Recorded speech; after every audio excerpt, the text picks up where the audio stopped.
our third and final step on our needs analysis, which is the vision. It is what we want for our students within these 6 pillars. So what we want to happen. And we recognize that things read together. But I'll give you a model of what happens so we don't necessarily learn.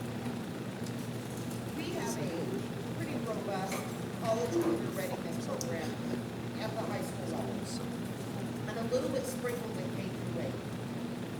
But I would really like to see exposure, or I should say this, increased opportunities specifically anywhere from 6th grade and up, but for all kids, to expose our students to multiple careers and post-high school opportunities. Our kids can't see beyond their own front doors. And we hear frequently at the high school level, who want to go out of Beech Road. Like if we can get them an internship or something outside the district, they want to stay, which is great. Love it. But getting our kids earlier in 6th, 7th, and 8th grade, I'm talking about purposeful exposure to local businesses, to local careers, different colleges. And when I say colleges, I'm talking about 2-year colleges, 4-year colleges, master's degree, whatever our kids need. So that's what I want. That's my vision. My vision would be probably I would love to see a preschool.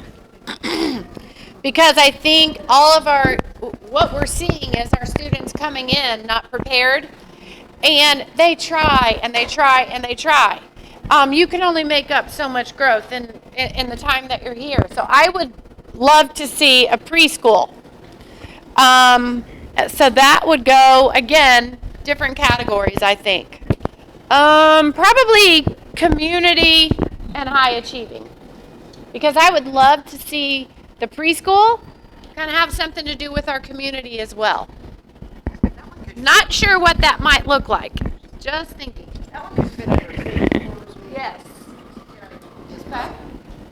So this is our last one. I don't know about you guys, but my brain is starting to get a little bit tired. So take a few minutes. This one, and I said, Dr. Kaiser said, well, they're kind of going to bleed into one another. And I said, well, kind of, because I think what I believe is probably something that I want to do, if it makes sense. Okay? So take a few minutes. What do we want for our students? This is where we're really going to look at these things. This is where we're headed. These are the visions that we're going to use for our strategic plan.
usually look at in terms of the building. So what kind of things do we want for our kids? Let's do it. Let's hear it. I said access to movement activities and equipment available during the school day, not just one-to-one shop every day. Not so much because they're lazy, but because they need I also said preschool early learning activities, there's teacher resources for us in the school. Programs that motivate without overwhelming students.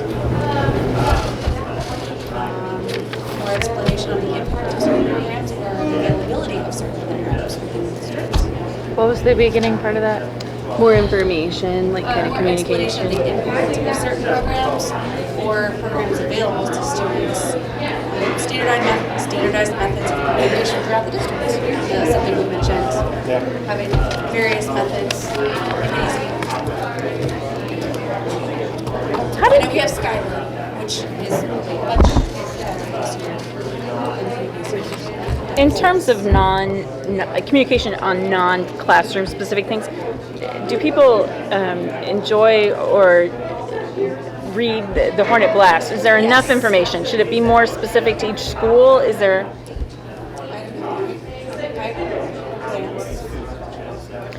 Just how the Hornet Blast, is that enough information? Or is it just too vague? Or? Right. Okay.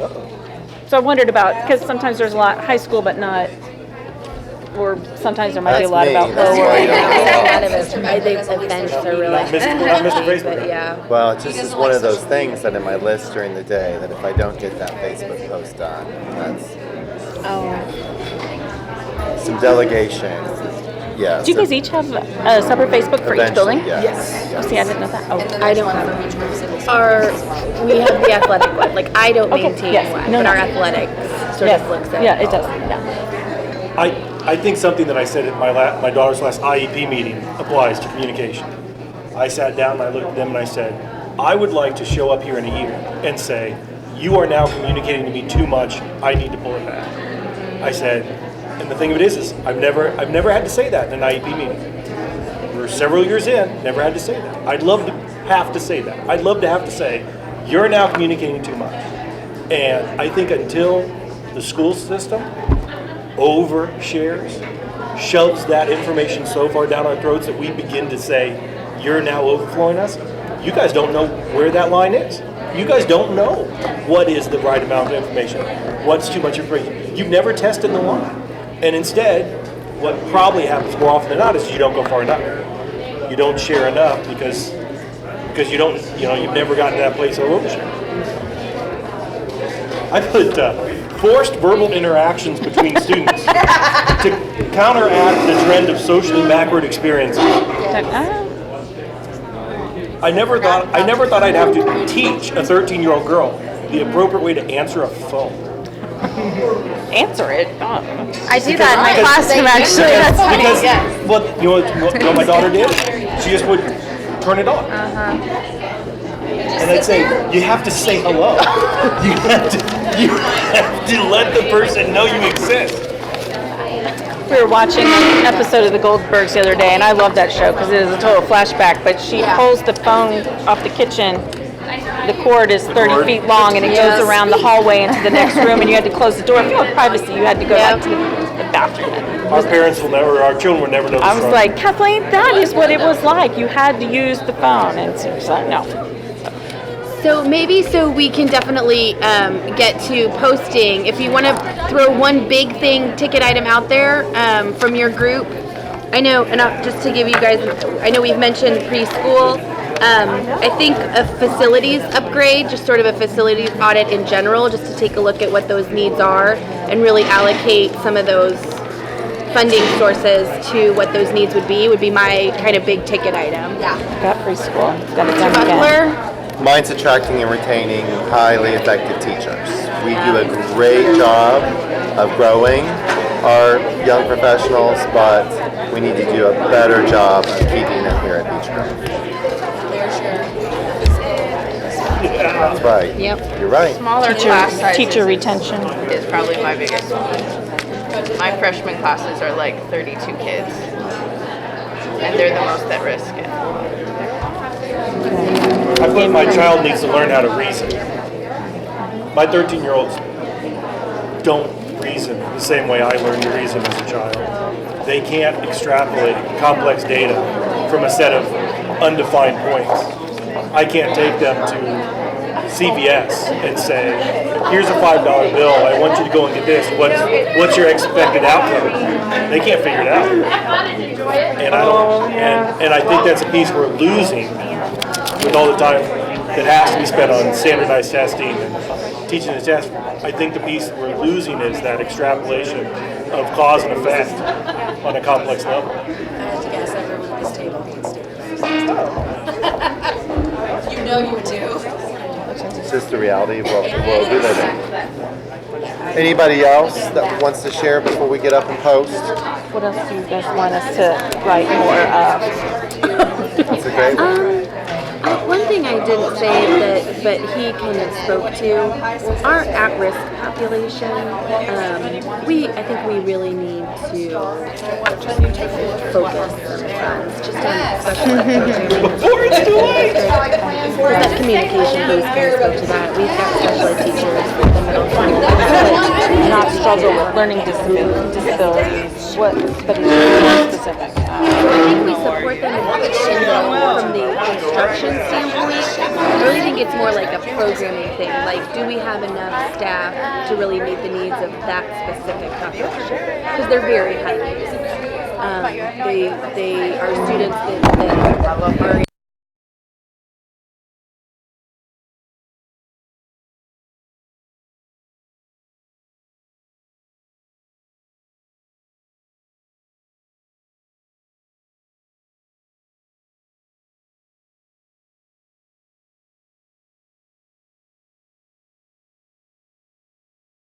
My dad's it's probably familiar, you know, so I'm not quite as loud as him, but the variance is very small.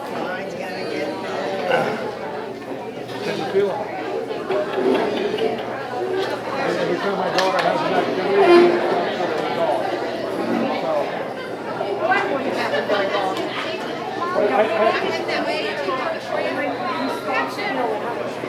I mean, not that I've placed it more than once. I don't think I think we mentioned it a few times. Just a few. but I think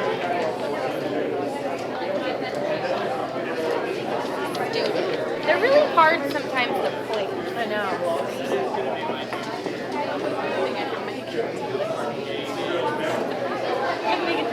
I know, conferences.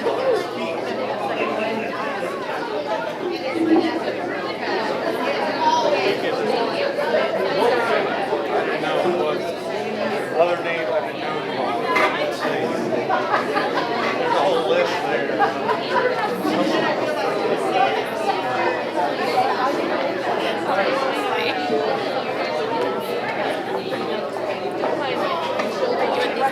Oh, yep. Thank you so much. Okay, so am I going to go that? Then you're going to do the carousel walk? Hey, what am I doing club opportunities? Club opportunities? I would say I put under. community. Like I'm thinking in-school club opportunities. Then spell. Whatever you want to do. I think to you. Thank robotics you. Appreciate it. Ms. Bass, the thing you don't know about Harvey Warner is his sister, his brother, his sister-in-law were all lifetime teachers. So we refer to administration as the dark side. And we teased Harv about going over to the dark side over and over again. A quick story on Muncie Schools. Yeah. They borrowed X million dollars to do a debt service. Yep. And they spent it on Keeping the doors open. Yeah. Yes, yeah. That's not good. No, it isn't. But the of course the alternative is you close the doors. So because they asked for a referendum, it was voted down. Oh, I know. And Do you remember Steve Edwards? Yeah, Steve's a good friend of mine. Steve has been, the company he works for has been hired to come in. And I mean, he knows that district inside and out. And even he's having some problems because for about a minute and a half, he was the savior. Yeah, no. And then he made his first decision. And now he's not near, Well, the bottom every line. politicians love until they make their first decision. They got to change the things around. Yeah, they do. Well, we changed some things here over the last year here, fiscally. We tightened things up, and you have to. But your facilities, the facilities in this school system, are so much better off than the facilities in some of them. I mean, you guys are starting from a much healthier. But without the referendum, our HAB would be just terrible. Terrible. But we got it, and we were able to. So I'm just saying, like, I mean, I know we're so far ahead. They had last year in Munson they had to close schools on multiple days because the air conditioning didn't work or the heat didn't work at all. The unfortunate part is we're not nearly where the Lawrence Townships and Pikes are. I mean, there's. Well, you're not going to. I know we never will. Because the assessed valuation is so And in the different next, there. and for the next 30 years, you're never going to You know what? be. That's just not. I know, but you're never going to be any of the Northside schools either. So. No. 5, What? 4, 3, 2, 1. I don't like to brag, but our lesson structure in this is phenomenal. Because we're going to get out 15 minutes early. We were worried we wouldn't. And my lesson structure paper is always bad. Good. Next steps, Ms. Bass, would you like to walk us through that? Sure. No, Dr. Kaiser's going to walk us through that. Again, I want to thank you for coming this evening. It's fun to see the synergy and the energy and everything going on tonight. And, we learned from the last time. We spent a whole year doing this. We could have got it done in 3 or 4 meetings. And just look at all the ideas we have around this. So what we're going to do for you, we're going to bring back research. Now, if you're one of those nerdy, geeky people and you like to get on the research, send it to us, and we'll throw it in there. But as we make decisions, it has to be based on research that's best for kids. And so we'll work on that. Right now, on the web page, right at the top, you'll see strategic planning on there. You'll see this PowerPoint from tonight. You'll see the list of meeting dates. And we're going to add some tabs to it. So you'll see all this summarized here in the next 2 weeks. I don't want to say how soon. But you'll see a summary of a matrix of all this put together on a document, on a Google Doc. So you can look at. So we don't have to send you anything. You just have a chance to take a look at that. And then our meeting on the 24th, we're really going to define what we call performance targets. And it'll be really clear as we kind of tag these together, what are the big picture things. And then we'll put that in a document we call performance targets. And then when we get to the following meeting, we'll really sit down and start looking at the different aspects of that. And by the time we get to December, we'll have a good plan. Now, what's going to happen in December? We're just going to review it, talk about it. And then we have a series of meetings, 5 meetings scheduled, and all 5 meetings in January and February. I'll take it out to the Lions Club. We'll take it out to various other community organizations. Say, hey, this is what we're thinking about. With the ultimate goal in May, we're asking our school board to approve it. Kind of that's the big timeline down the road.